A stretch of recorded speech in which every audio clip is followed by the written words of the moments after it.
Merci beaucoup. Nous, comme vous venez de le dire, nous venons d'effectuer la traditionnelle tournée dans les centres d'examen qui avait un objectif de voir les conditions dans lesquelles les examens se déroulent de façon globale.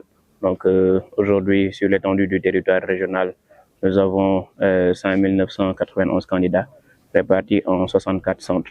Donc aujourd'hui, il était important, à la suite du comité régional de développement ainsi que des comités départementaux de développement tenus par les différents chefs de circonscription administrative autour des acteurs de l'éducation, notamment l'inspecteur d'académie et les différents inspecteurs de l'éducation et de la formation, de venir voir si les recommandations et tout ce dont nous avions discuté ont été mises en œuvre de la meilleure des façons.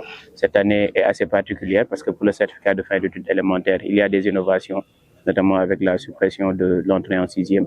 Donc aujourd'hui, il était important de faire le tour pour voir dans quelles conditions les élèves sont en train de composer. Ces conditions, c'est d'abord le centre en question, la présence des surveillants, également l'administration des épreuves. Donc à l'issue de cette tournée, nous avons pris un échantillon de centres parce qu'on ne peut pas faire tous les centres. Et je tiens à préciser également que ce même exercice au niveau des départements de Salémata et de Saraya est en train d'être fait par les autorités administratives pour avoir une vue globale.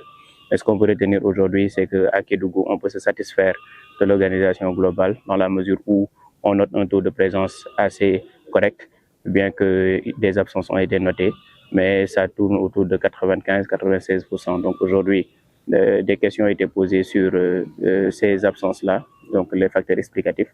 Et nous sommes sûrs qu'avec l'appui de l'URAP ici présent, les sensibilisations pourront être faites pour que les parents puissent donner l'occasion à ces élèves-là de venir faire cet important examen. Donc globalement, les conditions sécuritaires et les conditions de salubrité, également les conditions d'administration des preuves de façon générale sont satisfaisantes. Donc aujourd'hui, on peut dire que nous sortons de cette tournée avec une grande satisfaction. Et l'idée, c'était ça, porter à l'attention de l'autorité peut-être les problèmes que nous aurons soulevés. Aujourd'hui, nous n'avons noté aucun incident particulier, donc on peut s'en satisfaire et espérer que les élèves vont terminer ces examens-là dans d'excellentes conditions et qu'à la fin, nous aurons des résultats meilleurs que ceux de l'année précédente.